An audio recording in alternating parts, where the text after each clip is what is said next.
แล้วบัดนี้ก็มาต่อปัญหาที่สองเนาะก็คือว่าเฮาบ่มีเวลาเพียงพอเนาะในการมาดูแลเป็นแยงมันก็บ่อยากงามปานใดเนาะพืชผลของเฮาบ่มีเวลาให้มันเต็มร้อยเพราะว่าบ่น้อยก็มีเวียกงานประจำเนี่ยก็คือบวกกับสิ่งที่ว่าณมันบ่เพียงพอเนาะพืชผลของพวกเฮามันก็เลยเหี่ยวมันบ่งามเนาะอันนี้คือปัญหาที่สองก็คือเวลาการมาดูแลบุญแยงบ่เต็มที่บ่เพียงพอพืชผลมันก็เลยบ่อยากงามปานใดเนาะเพราะว่ามาน้อยนี่ก็เฮ็ดเวียกงานประจำนี่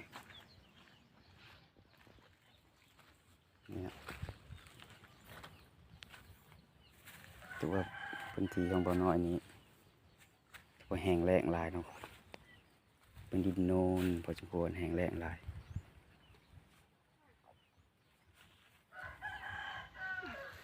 ก็คือต้นกล้วยที่ลงใหม่เนาะแต่ว่าน้ำเขาหมดก่อน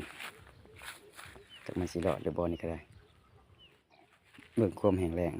ของสวนบ่อน้อยเนาะถือว่าหนักพอสมควรแถวนี้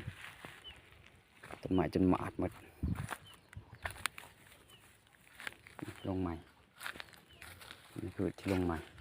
ต้นกล้วยลงใหม่เนาะเขียวหมดละฝนบ่ตกได้หลายเดือนเลยเหี่ยวจนหมดนี่กล้วยหอมเนาะนี่ค่ะกล้วยสุกเขียวลงใหม่เหี่ยวหมดเลยสิรอดหรือบ่อันนี้ตึกเก่าเนาะเบิ่งพวกเหี่ยว